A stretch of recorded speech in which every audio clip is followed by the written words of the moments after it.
¿Qué tal amigos? ¿Cómo están? Soy Oscar Mario Tomenovic, codirector y cofundador de esta iniciativa Boletín Libertad que está orientada a esparcir las ideas de la libertad en busca de una Bolivia más próspera y más libre.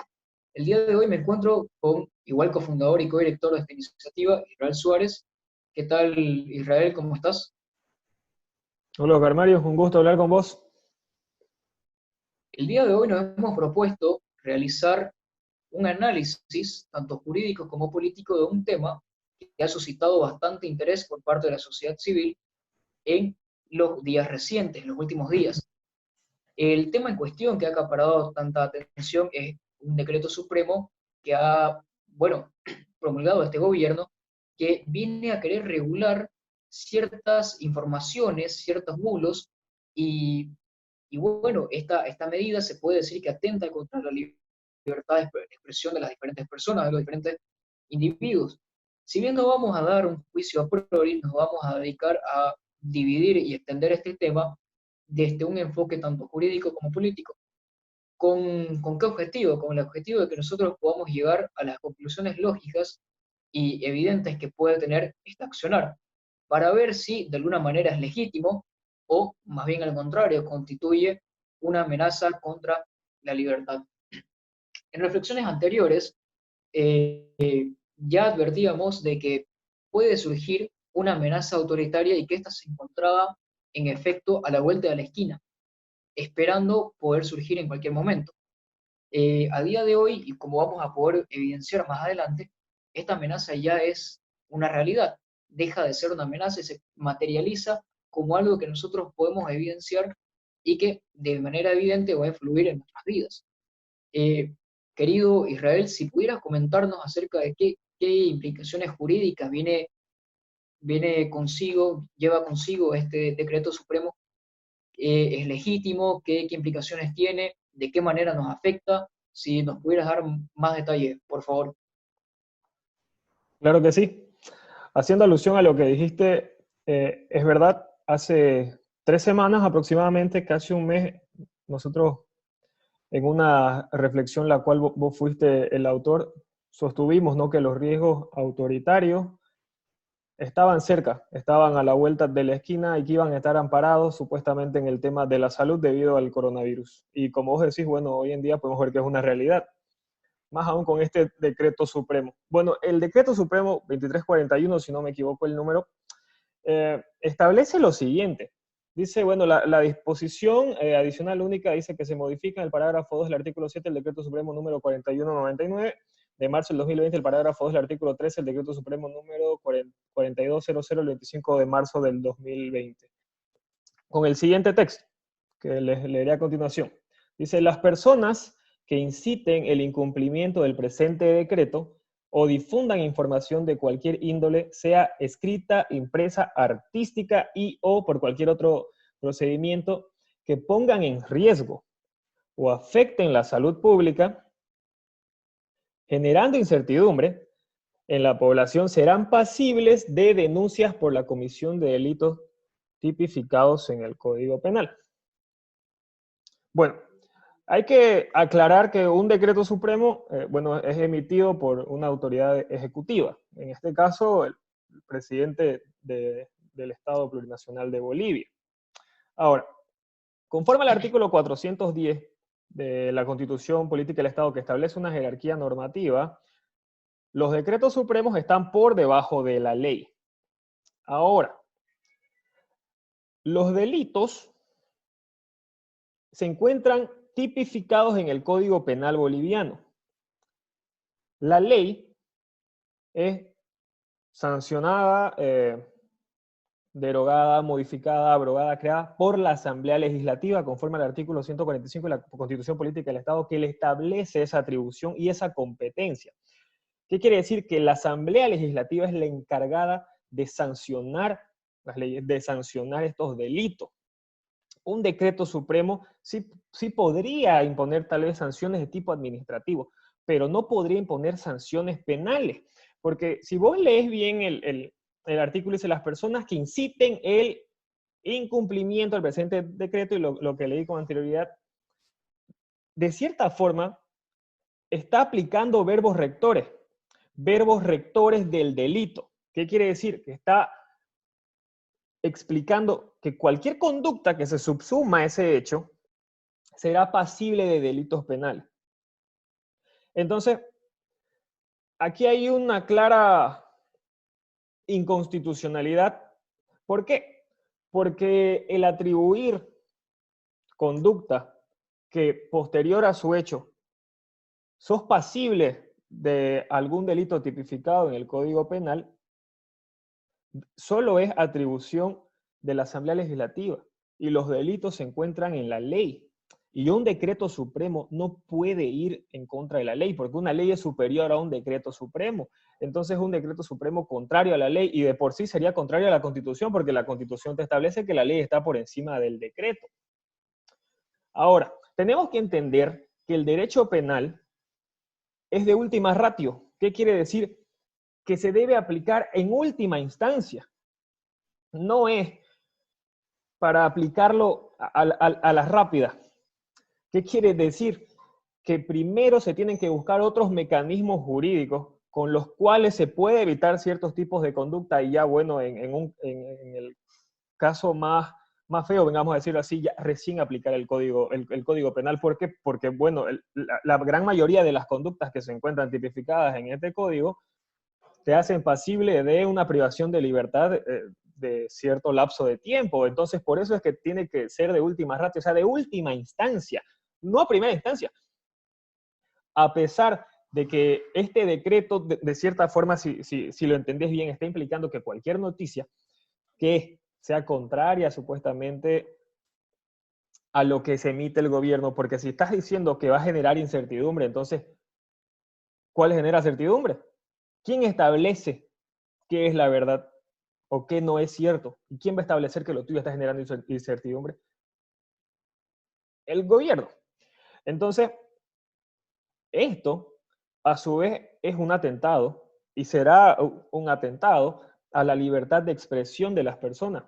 Un derecho que está garantizado en nuestra Constitución Política del Estado en el artículo 21, numeral 5.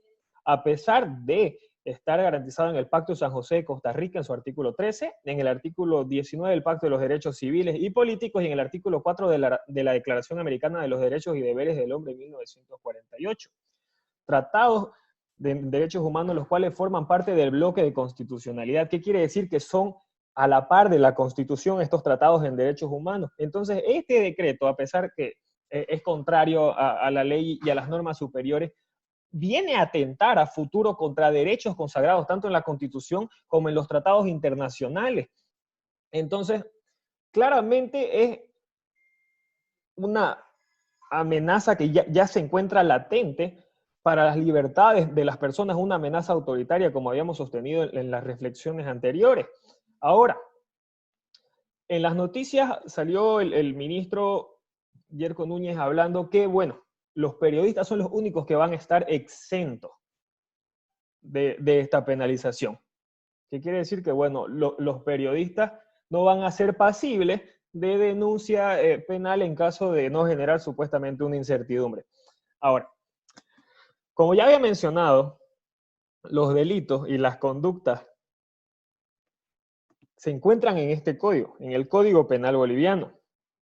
Y el artículo 5 del Código Penal Boliviano establece lo siguiente. Dice, la ley penal no reconoce ningún fuero ni privilegio personal.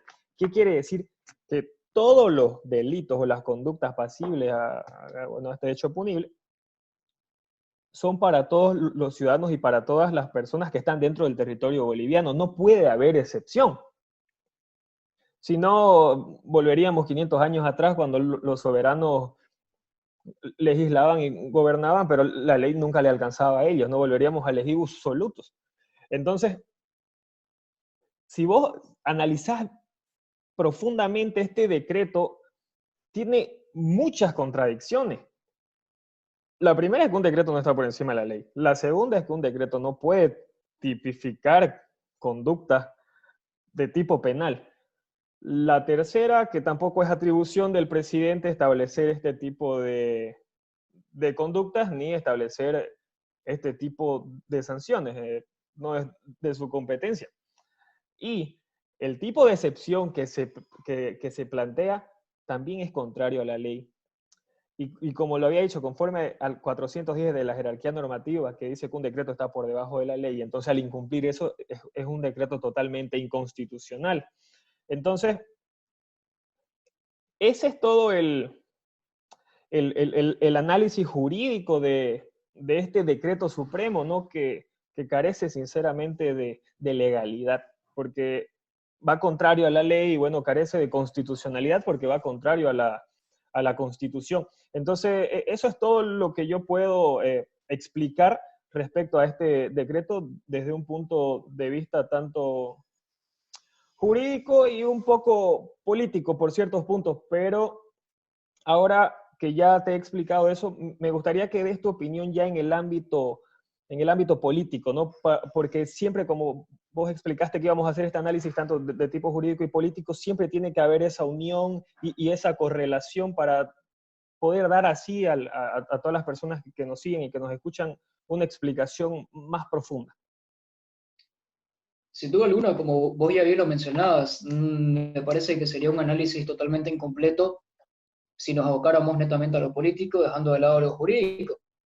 Me sorprende, la verdad, la cantidad de vicios en los que incurre este decreto supremo que vos en estos precisos momentos acabas de mencionar. Ahora, precisamente por eso es muy importante que nosotros seamos capaces de articular ciertas cuestionantes a lo que emana del poder, porque si nosotros nos ponemos a pensar, muchas veces puede incurrir en una contradicción lógica. Los siguientes razonamientos que yo voy a dar pueden ser muy aparte de las leyes, quiero decir, podemos dejar de lado el que sea inconstitucional o que sea constitucional. Eh, ¿Por qué? Porque en el razonamiento que voy a hacer a continuación no afectaría de ninguna manera. Podría darse la situación en la que, bueno, supongamos que este decreto supremo en efecto está por encima de la normativa vigente, pero incluso dando ese supuesto, nosotros nos podemos encontrar con muchas más lagunas, con muchos más vacíos, que sin duda alguna nos ponen a pensar cómo es que se ideó este decreto supremo, o sea, con qué finalidad, o si fue orientado de alguna manera consciente. Yo creo que el primero que me gustaría mencionar, dejando de lado lo jurídico y entrando a lo político, es acerca de cómo se articula el discurso que nos quieren dar. Quiero decir, aumentar o disminuir la incertidumbre por medios impresos, escritos, artísticos o cualquier otro medio. Si nosotros nos ponemos a pensar un minuto, lo que implícitamente nos están diciendo es que están regulando a tal manera la libertad de expresión de que cualquier panfleto, escrito, libro que yo quiera lanzar, que vaya en contra de esta verdad oficial que podemos tratar en otros videos, en otras reflexiones, que cualquier cosa que yo, mediante mi pluma y mi hoja, que contradigan eso, voy a ser procesable, o sea, voy a estar incurriendo en un delito. Quiero decir, no voy a tener la libertad de poder expresarme libremente en ese sentido, ¿no? Pero va mucho más allá. Medios impresos, quiere decir que no puedo hacer un cartel o qué sé yo, algún cuadro en el cual yo pueda plasmar alguna opinión que vaya en contra de esta verdad oficial que sin duda alguna, según ellos, nos genera incertidumbre. Pero va más allá incluso, llega hasta el tema de lo artístico.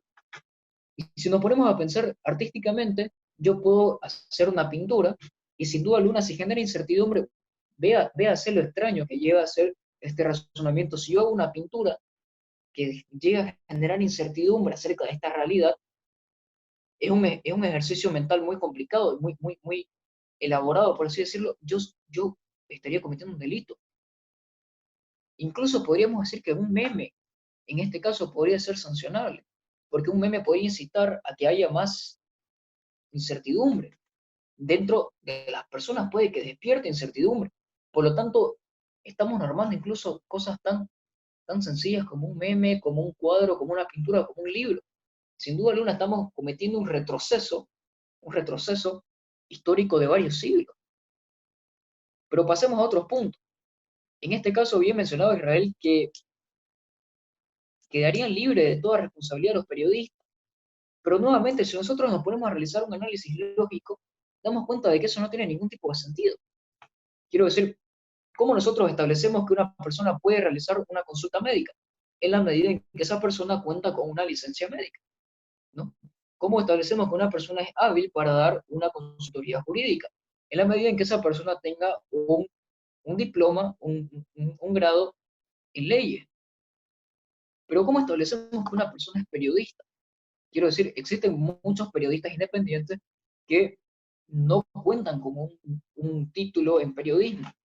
Se puede decir que incluso nosotros en este momento estamos cumpliendo con un rol de periodismo porque estamos informando a las personas acerca de las implicaciones jurídicas y políticas de este decreto supremo. Siguiendo con esa lógica, a nosotros cuestionar este decreto seríamos totalmente procesables, porque estamos generando incertidumbre acerca de la legitimidad del mismo. ¿Qué es lo que sucede cuando una persona va por la calle y es testigo de un acto ilícito? Bueno, en ese momento la persona va a intentar documentarlo, va a sacar el teléfono y lo va a grabar. En ese momento esa persona se convierte en un periodista que está transmitiendo una información que se está suscitando en el momento. Quiere decir que en ese momento, supongamos que yo elaboro un meme que, bueno, según el criterio totalmente arbitrario del poder, genera incertidumbre, yo podría excusarme en esa situación diciendo que soy un periodista porque estoy ejerciendo la labor de informar a las demás personas. Como podemos ver, genera tantas lagunas que da lugar a ejemplos como ese tan poco plausibles, tan poco creíbles, tan poco serios.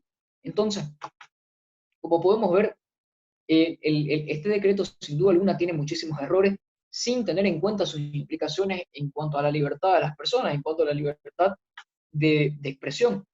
Porque no te sé que también se establece que puede ser mediante cualquier medio. O sea que, bueno, una persona podría, mediante señales de humo, mandar un mensaje a otra comunidad y, y esto también podría ser contado como un medio de transmisión de incertidumbre, lo cual me lleva al siguiente punto.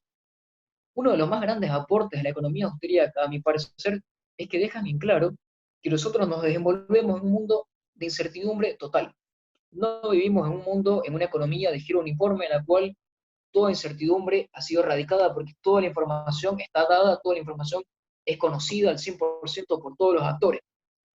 No, señores, esto no es lo que sucede, no conocemos el futuro a ciencia cierta, por lo tanto, la incertidumbre es un factor que nosotros podemos prever, pero nunca erradicar al 100%. Entonces, cualquier noticia que nosotros podamos generar en ese sentido va a tener su cierta carga de incertidumbre. Y quiero decir, la única manera de querer erradicarla sería imponer una verdad absoluta, pero luego surge la pregunta, ¿quién va a establecer esa verdad absoluta? ¿Qué pasa si esa verdad absoluta no concuerda con la verdad objetiva? Entonces, las complicaciones no hacen más que surgir y surgir, poniendo en entredicho la legitimidad de este decreto supremo. Nuevamente, como pudimos ver en reflexiones anteriores, ya no existe una amenaza autoritaria. Existe una realidad autoritaria en la cual nosotros nos encontramos y que sin duda alguna nosotros no sabemos, como ya mencionamos en reflexiones anteriores, reconquistar la libertad día a día, irremediablemente la vamos a perder. Por eso es muy valioso que nosotros podamos cuestionarnos día a día las diferentes formas en las cuales el poder ejerce influencia sobre nosotros como individuos. Porque si que nosotros nos ponemos el objetivo de querer normar la verdad, en este caso el gobierno estaría buscando los mecanismos para normar la verdad oficial, ¿qué es lo que sigue? Si ya con anterioridad mencionábamos que se quieren inmiscuir o robar una potestad de querer mediar entre un acuerdo voluntario entre dos partes en la cual el Estado no debería tener ninguna cabida, bueno, el día de hoy se trata de la información que nosotros contamos, con la información que nosotros queremos proveer. Yo me pregunto, ¿qué más podemos regular? ¿Qué más puede regular? ¿Qué más puede restringirnos en este sentido el Estado? El siguiente paso lógico vendría a ser querer regular los sentimientos, las ideas que tengan las personas. Ya no es solo que nosotros tengamos una idea errónea al gobierno y no podamos manifestarla. El siguiente paso pasa a ser que no podamos tener ese sentimiento. Ustedes me podrán decir cómo, no se me ocurre una idea en este momento, pero es la conclusión lógica, es el siguiente paso que faltaría. no me parece que sea pertinente continuar con el tema de la verdad oficial, me parece que es material para una siguiente reflexión y no me queda más que concluir con esas palabras, que si nosotros damos rienda suelta al poder, este va inevitablemente a acaparar todo espacio que nosotros le demos. Si nosotros dejamos que ellos regulen nuestros contratos voluntarios entre dos partes, lo van a hacer. Si nosotros dejamos que estas personas puedan regular lo que nosotros consideramos un derecho, una libertad de expresión, ellos lo van a hacer. En efecto, ya podemos ver que el decreto supremo está ahí. Es una realidad, no es una teoría de conspiración, no es un imaginario o un delirio nuestro. Entonces, ¿qué es lo que nos queda? Sin duda alguna, no nos queda otra cosa más que intentar la libertad, reconquistarla día a día con nuestros esfuerzos, aceptándola como un bien inalienable que nadie nos puede quitar y que no puede ser sustituido por ningún tipo de certidumbre, sea esta como la quieran plasmar, como la quieran definir. No me queda más que agradecerte, querido Israel, sin duda alguna el análisis jurídico complementa este análisis político y no sería completo, no sería pertinente realizarlo de otra manera. De igual manera, agradecer a todas las personas que nos están viendo en estos momentos, invitarlas a que nos puedan seguir en nuestras demás redes sociales, en Facebook y en YouTube como Boletín Libertad, y en Instagram como Boletín-Libertad, en Twitter como @liberandobo. Querido Israel, nuevamente muchísimas gracias y a todas las personas, de igual manera, muchísimas gracias por apoyarnos y que tengan un excelente día. A vos, querido Calmario, igual muchas gracias por tu aporte. Un saludo a todas las personas que nos siguen.